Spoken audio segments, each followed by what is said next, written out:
All right, welcome to another episode of Me, My Wife, and Sports. I'm your host, Fitz, with my lovely co-host, Darcy. Hello. Well, another fantastic week of sports have transpired, from football to basketball to you name it. It's always something. Yeah. And as you know, the general manager or the owners for the Jets have fired their GM.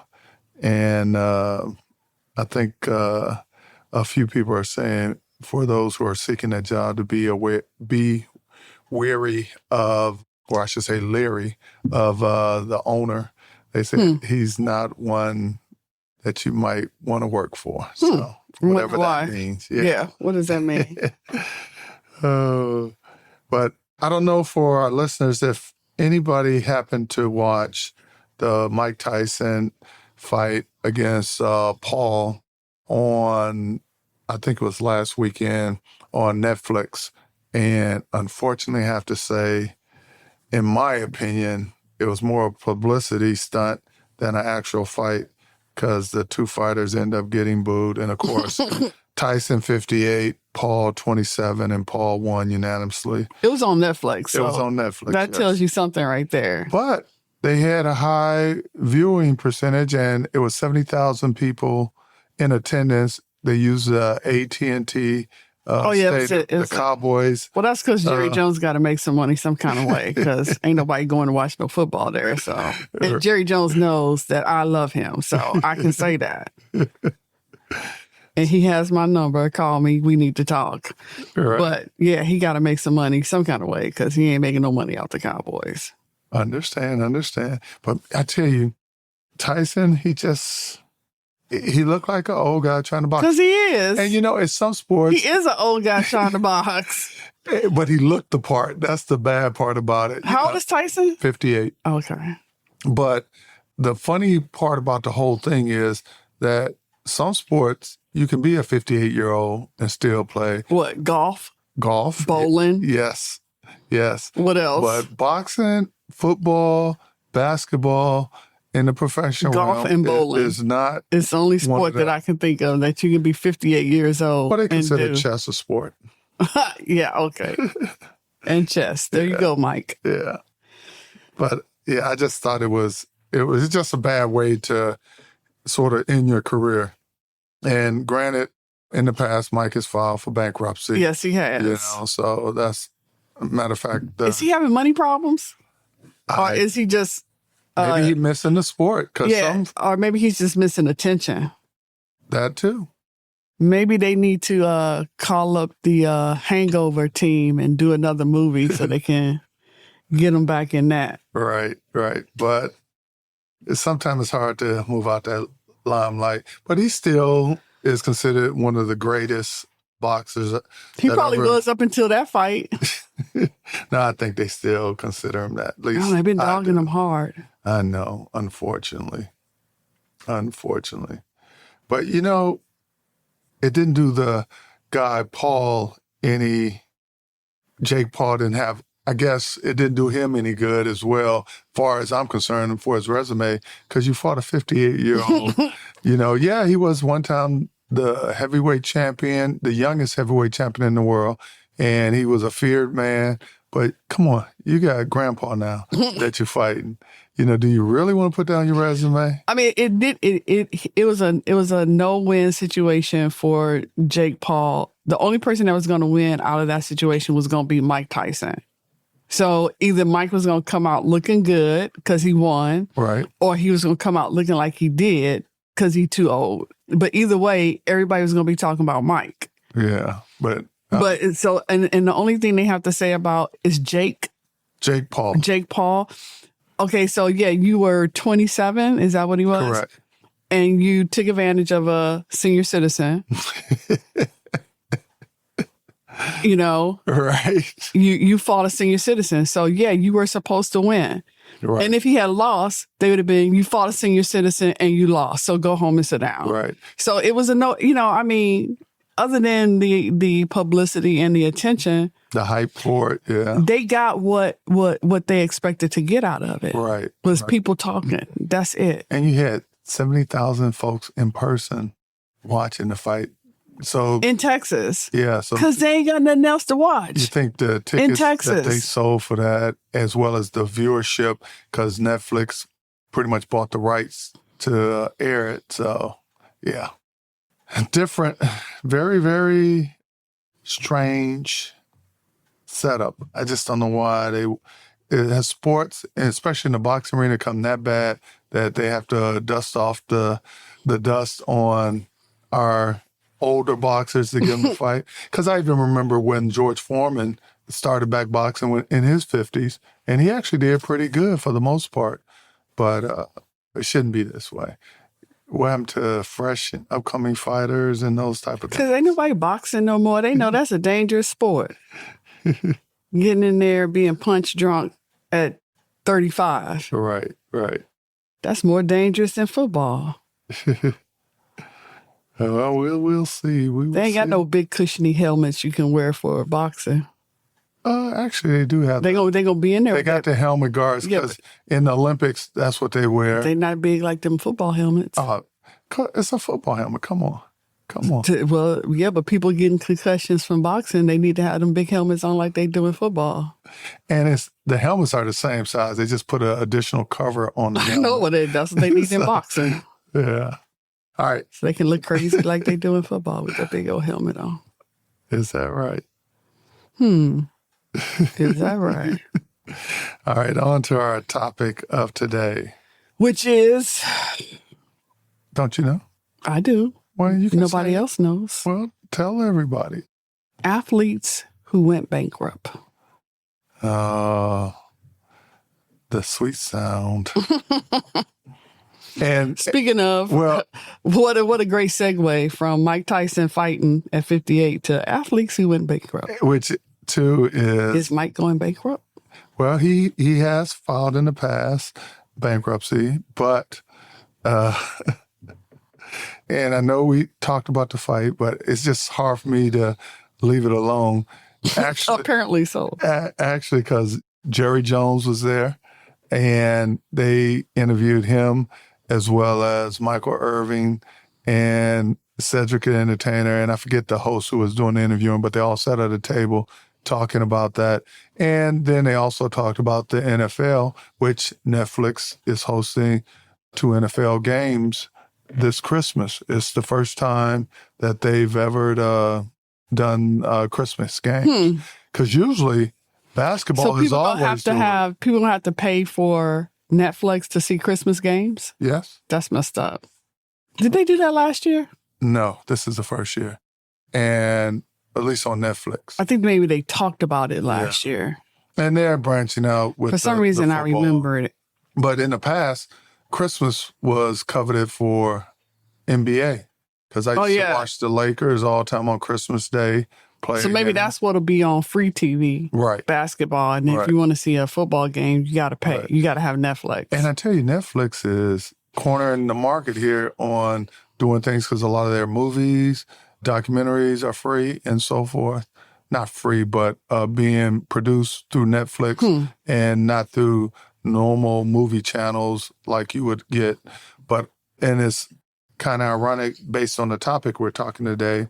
And I'll mention it once we get to this individual who went bankrupt. But for now, like I said, the crowd for the boxing match were booing both fighters. And when you got someone 30 years younger than you pretty much, and should he have knocked Mike out being a young guy, or should he have won? Even though it was unanimous, some of the scoring was okay.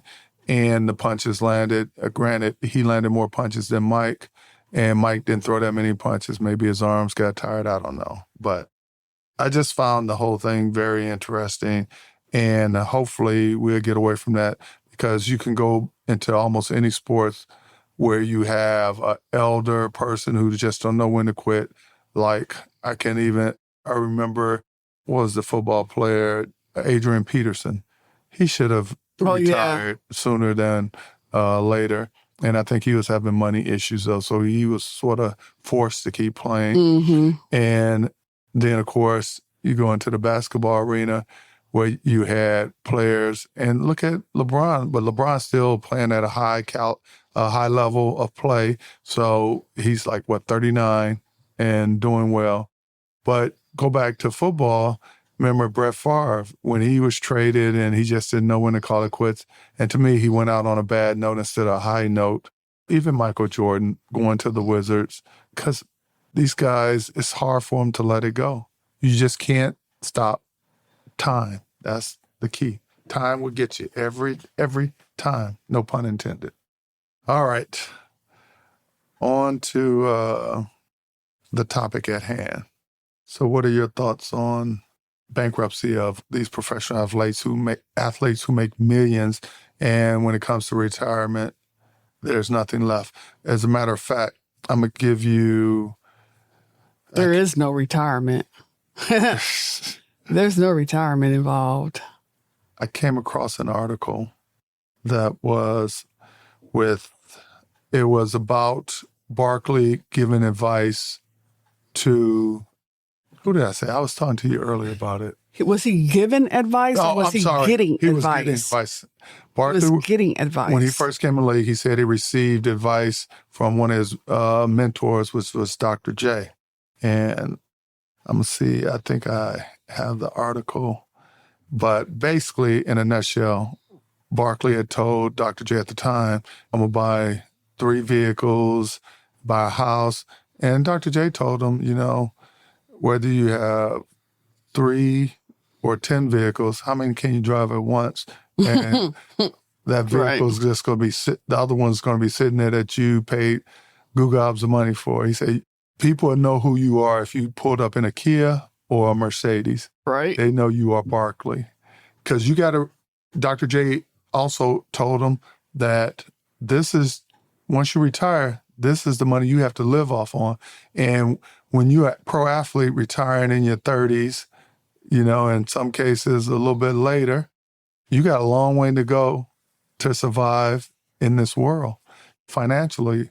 And if you have bad investments or just spend willy-nilly, you're not going to have anything in your old age. Well, we always talk about these athletes and their financial situation. Right. And this is just another thing that says they are not prepared properly when they come into these leagues and they're given these big contracts. Some of them, not all, but some don't have the financial savvy going in. You take these kids and you give them millions of dollars without giving them, or without even just making sure that they have the financial tools to be successful with that money. But and a lot of these teams really don't care about that. That's not their problem. They're paying them to do a job.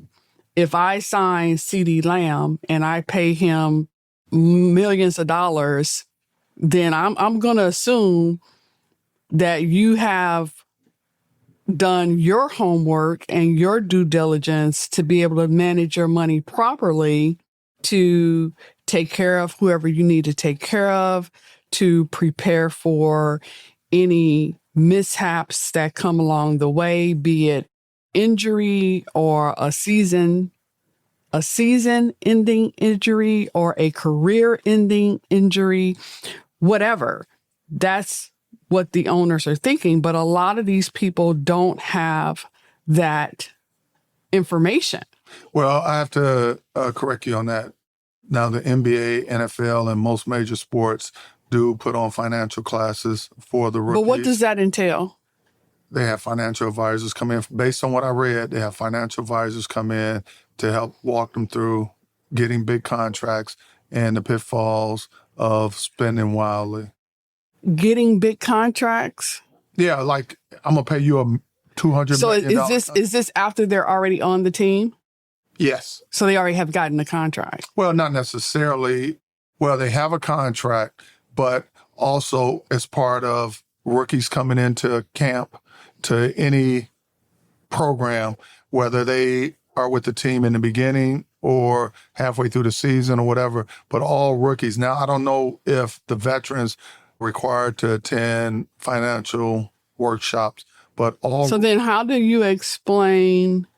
Well, apparently it ain't taken. Right. That's just like anything Yeah, in it life, ain't though. taken. You know, like when It your ain't parents taken. tell you don't touch that hot stove. Yeah. But as a kid, you go touch it. And you have to wonder, like, if a financial advisor coming in to talk to those people is not coming in to teach them. He's coming in to sell a service. And he wants them to sign up with that E.F. Hutton or Schwab or whoever it is that's coming in to talk to them. They want them to sign up with them. They ain't coming in to say, don't buy the $1 million house. I'm sure they are. I can't believe that they just coming in just trying to sell a product. I think these are coming in to educate them as well as probably sell a product.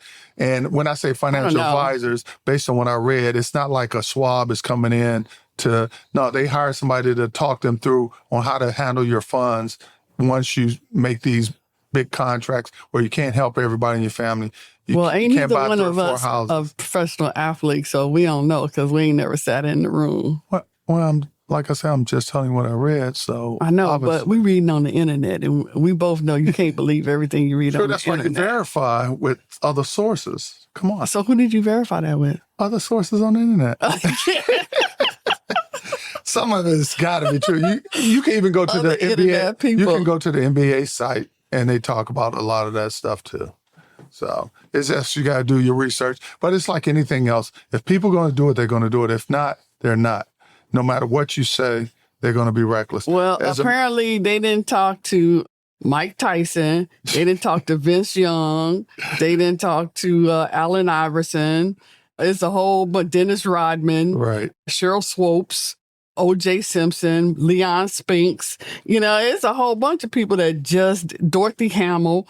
It's a whole bunch of people that Lawrence Taylor just didn't get the message. Well, and that's the thing. You only can pass the message on. And these are just the ones that hit the internet. Like Andre Rison, there was I don't know if it was Netflix or ESPN, but I think it's Netflix. There's a Netflix special out there called Broke.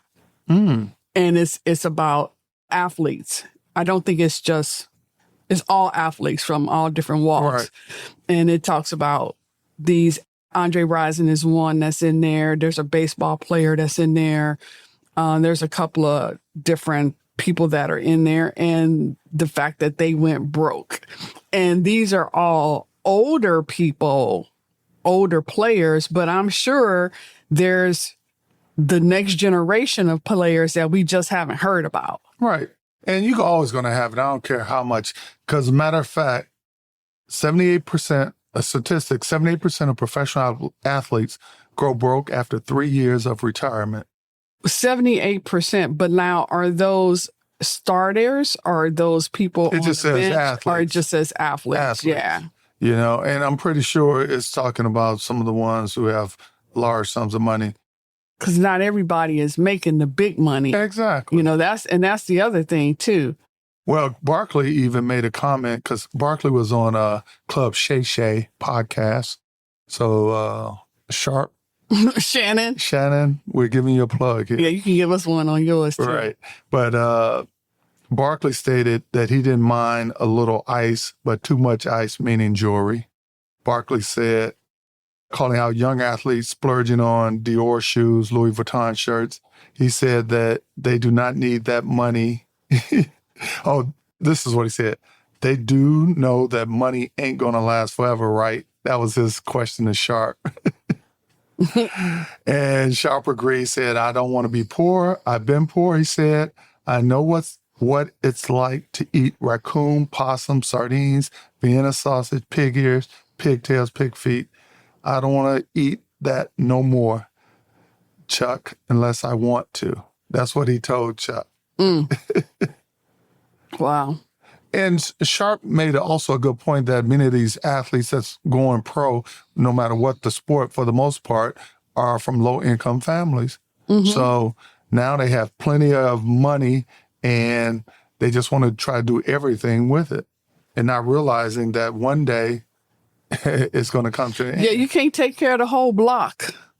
The MC Hammer days are over. Because, he was saying that they are getting a large amount of money in a short period, which is true. Because like some of these, I'm just talking about a small-time athlete who has a contract, say, for $1 million. After taxes and all that, you're down to what? Maybe 500,000, if that. And then you take into account all your bills and things of that nature. And most people in their lifetime who have regular jobs, like you and I had, they probably won't even make $1 million in their whole career working, whether as a janitor or a federal employee, GS 12 or 13. Well, it's like I always say, it's not how much you make, it's what you do with what you make. Correct. So, that goes for everybody. It's just a misconception that if you make a lot of money, you have a lot of money. Right. And that's just not always the case, as is evidenced by these articles that everybody can go out and Google and find, just like we did, on so many prominent athletes from all walks of life in sports, every type of sport. You have somebody that mismanaged their money in some kind of way. Like you were talking about Allen Iverson, who refused to carry luggage, which is just stupid. Right. So because you don't want, and I totally understand hating to carry luggage, but I'm not buying new clothes every time I travel because I don't want to carry luggage. Because then what are you doing with the new clothes that you buy? Right. Are you just leaving them in the hotel? In the room, yeah. Because now you still got to pack. Now you got to buy luggage to put the clothes in that you bought. And you still got to take them back with you. But they said that Allen Iverson, all of that didn't come out about him being broke until his wife filed for divorce. Oh, really? And I guess in the divorce proceeding, allegedly, he was in court and I don't know what she was asking for, but whatever she was asking for must have been insane to him, because they said he jumped up, pulled his pants, the pockets out, the inner lining of his pants pockets out to show that he, there was nothing in there, and shouted at his wife, "I don't even have money for a cheeseburger." And so that's just ridiculous that, that's the way you went about it. Right. That's just ridiculous. And then they talk about Warren Sapp, who... Hold on before you go to Warren Sapp. But do you know with Iverson, I wonder if his reckless spending or all that came about because he knows he has money waiting on him. Because when he made his deal with Reebok back in the day when he was playing, they developed a trust fund for him of $30 million, but he can't access that until 2030. Right. So I wonder if he, in his mind, I got money waiting on me so I could spend and take loans out. But are they letting them? I mean, it would all depend on what the conditions are of that $30 million. And yeah, like if you borrowing against it from now until 2030, then it ain't gonna be 30 million. Right. So most his refund, his Reebok funded rainy day trust fund. Yeah. So I don't know. That would be crazy, but Right. Yeah. Warren Sapp, they said he went bankrupt. He only had $824 in his account. Wow. At the time that he had to turn over everything. He filed for Chapter 11 bankruptcy, and like his bank account only had $826. And this is Warren Sapp? Mm-hmm. Isn't he the one that's with Dion? Yeah, now he's with Dion. Okay. And that's one of the things that they say about Warren Sapp now is that Dion gave him purpose. Good. And that was what they felt, this is what the announcers were saying. Now you got to take what you hear from the announcers with a grain of salt too, because they talking out the side of their neck as well. But Deion reaching back to Warren and bringing him on with the Colorado Buffaloes, Skull Buffs, says that gave Warren Sapp purpose and a reason to, to re-engage in society again. And from the looks of it, it did. But yeah, they said he earned almost $82 million doing his NF career. And at the end, he didn't have anything. Well, he had to sell his home. Yeah. He had an extensive tennis shoe collection. Just the things that they found, a lion skin rug, just crazy stuff that they found that they had to sell to pay off his bills. His creditors, yeah. Yeah, because Chapter 11 bankruptcy is the type of bankruptcy, because there are 5 different types of bankruptcy. And Chapter 11, is a reorganization. So he definitely has some attorneys working for him, because how normally only businesses and corporations get to file Chapter 11. Really? Yes. It's rarely used by individuals. Maybe he was saying that he lost all his money through a business venture. Yeah, yeah, because most individuals file Chapter 7, which is known as liquidation. And that's when you have unsecured debt that you are just looking to be canceled. Or you file Chapter 13, which is a wage earners plan, which is when you just need to restructure your payment process. And so you have... Still got to fulfill your obligations. You have sufficient income to make a payment plan installments. Gotcha. So you're filing this bankruptcy to kind of get the payments under control. So those are the 2 most popular for individuals. Interesting. Another individual who played basketball in the NBA was Vin Baker. He played almost 20 years in the NBA, which, he was a center. He was a decent player. He came from the University of Hartford at the time, which wasn't a big basketball team, but he did well for himself in the NBA. He actually made $100 million doing 13 NBA seasons, but he is currently broke, and he's training for a managerial position at Starbucks franchise in Rhode Island. Wow. Yeah. So, folks, if you want a career in professional sports, be mindful of your money. You can't help everybody. I'm not saying don't buy yourself a nice car or a nice home for your mom or somebody who was instrumental in helping you throughout your life, but be smart about it. You can't buy a house or a car for everybody. Right. And you don't need the most expensive house on the block. Right. You need the cheapest house on the most expensive block. There you go. And that's from a real estate agent. That's what I was going to say. Take it from her. She's a real estate agent. You buy the cheapest house in the most expensive neighborhood. That way you get the benefit of all the other homes building equity in your home. Right. See, that's the kind of thing that they need to have somebody coming in teaching them. Right.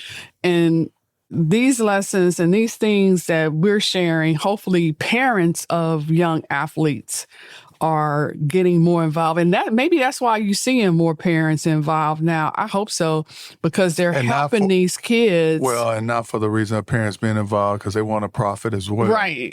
Not because they managing, but just because they're advising and just having a voice in your child's life, being a trusted advisor for your child, because not everybody is going to have your child's best interests at heart. There are still a lot of crooks and thieves and people that will look at your kid and just see dollar signs. Right. And so you got to be there to protect their interests and keep them on the straight and narrow.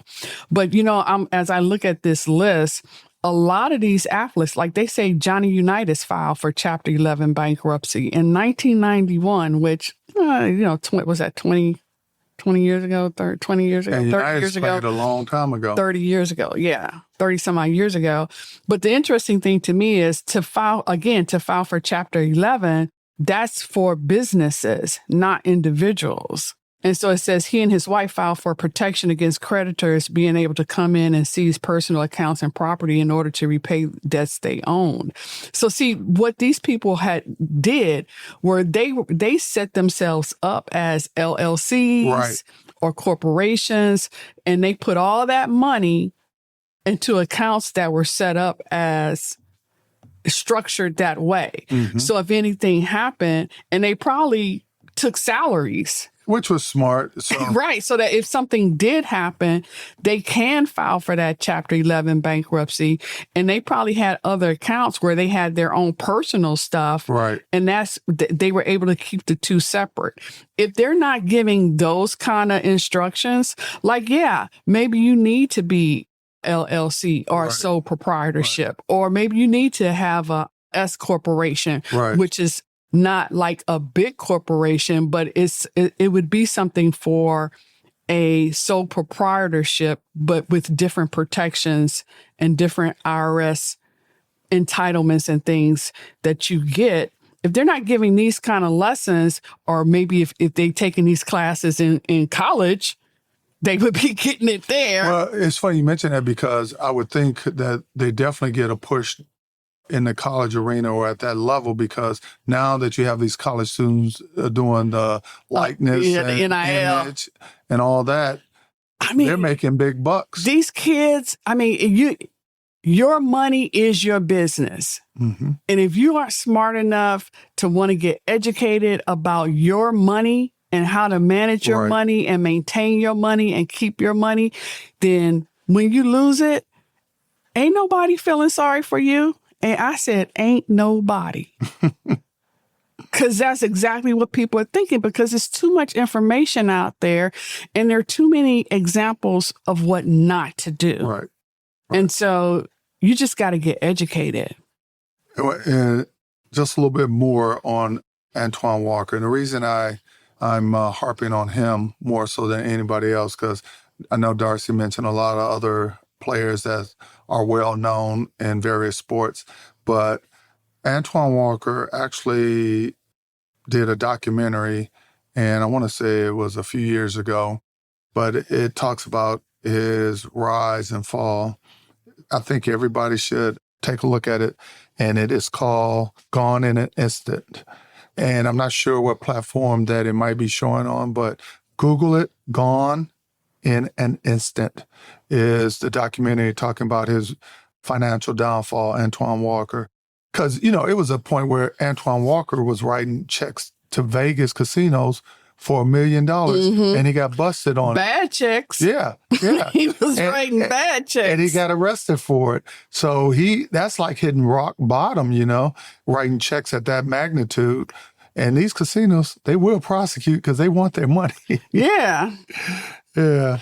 And I love Charles Barkley, but Barkley didn't start talking to Dr. J to Vegas was after him. Right. Because Vegas was after him too. Right. Well, he started talking to Dr. J, but whether he listened to everything Dr. J said. Because I remember when Vegas was after him. But he paid his debt with Vegas. He did. He had the money, but sometimes these guys are in that stardom They get realm. careless. And it's like, well, I'm Barkley, I'm whoever. So it's like we was talking about the Potomac Housewives. Oh, yeah. How you gonna be Charles Barkley and have a debt and think we don't know who you are, where to get you? That's why they was giving him the money, because we know who you are. Exactly. Are you crazy? Exactly. We coming to get you. Exactly. But they said with Antoine, how you say his name? Anton? Is it Ton? And Tony? No, it ain't that. Okay. Oh, you talking about Walker? Yeah. Oh, Anton Walker. Anton Walker. Antony. They said he filed for Chapter 7, right? Which makes sense. Okay. Because let me look. Let me tell y'all. Wait a minute. Hold on. Stand by. Chapter 7 is the liquidation. Right. Okay. So what was Chapter 13? Chapter 13. Because I don't know if you remember Cheryl Swoops for the WNBA. She was like that's the wage earners. She was because she was like one of the I guess I won't say founding WNBA stars, but she was one who made a name for the WNBA and herself. And she filed for Chapter 13 bankruptcy in 2004. Right. And she was like 37, I believe, when she finally retired from playing ball. And they said she was so poor when she retired, she couldn't afford to pay her rent. Wow. Yeah. But they said Walker has since teamed up with Morgan Stanley. Right. Where he's Global Sports. Where he's a consultant for Morgan Stanley Global Sports and Entertainment. And he provides insight to the financial advisors. Right. So, and he talks to the players as well. That's good, because if he can share with the advisors how to talk to the athletes. And you know, our one guy, and I know our time is running short, we're going over, but remember Terrell Owens, who used to play for the Cowboys? Oh, well, we all know Terrell was broke. They said he had estimated career earnings of about $80 million. And again, he was trying to take care of everybody.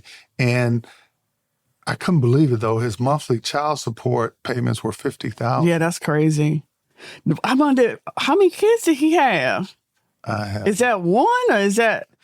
Good Lord, 50,000. What state was he in? Right.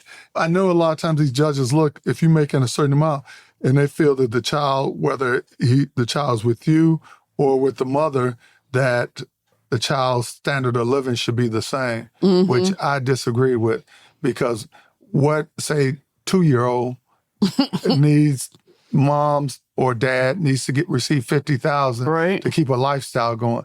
That's some Gucci happening on the mother's side or the father's side, and trips and everything else you can name.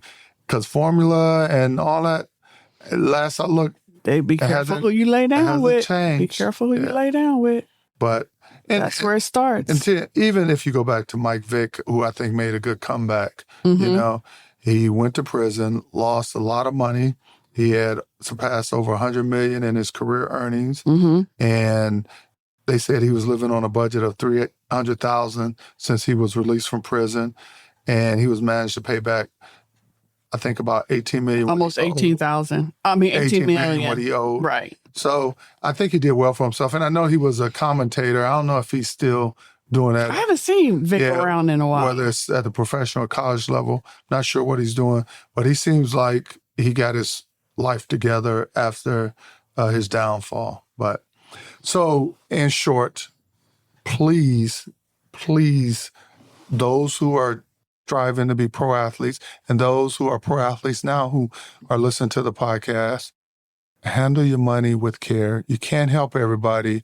It's a good and noble cause to try to help all family members, best friends, and all that. But sometimes you have to just step back and do what you can at a certain level. You don't need 8,000 pair of shoes. Right. And yeah, we all got hobbies. And if you collect shoes, great. And if you can afford to do it, great. Look at Jay Leno. He collect cars. Yeah, he did. But be smart with your money. You can collect, but also invest wisely. Because as a young athlete, when I say young, because you're in your 30s and 40s, you're young.